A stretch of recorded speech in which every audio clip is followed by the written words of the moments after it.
मोहब्बत के करम न सहले सहाता तारा नाम वाला समानाई एजा जेतला जानी बालो स्टेज पर तो लोग तार बहिन नो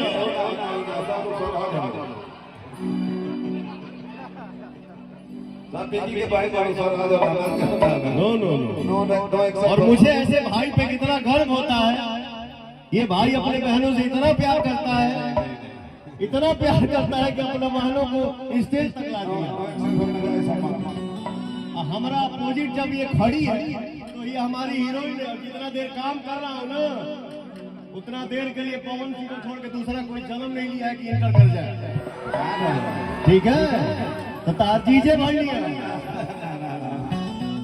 मोहब्बत के गर्मी न सहले सहाता जाए जाए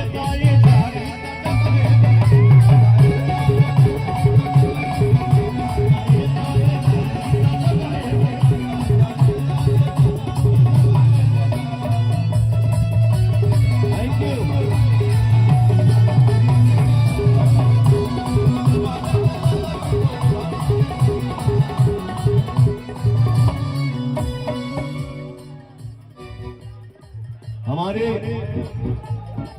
प्रदीप भैया के भाई मित्र एक फरमाइश करके गए कि ये एक लाइन जरूर होना चाहिए। बहुत हमें पुरान फिल्म के पुरान गाना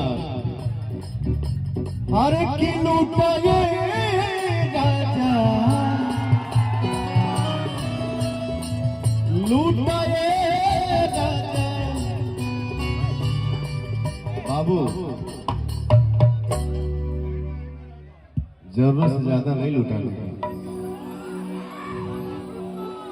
क्या है ना मंच पे पवन सिंह है।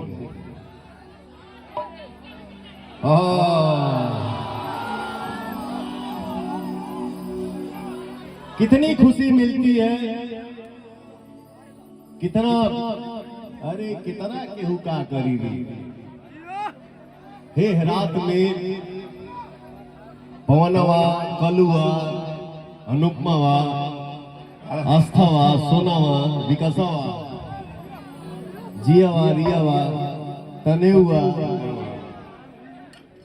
हमारे हितावा इस कलाकारों के लिए हमारे भाई कितने एनर्जी में है, कितना अच्छा लगता है। एक कलाकार अपनी प्रस्तुति कर रहा है और भाइयों के साथ साथ माई बहन हमारे इतना हमके आशीर्वाद दे ली जाए। जय माता दी। Thank you so much.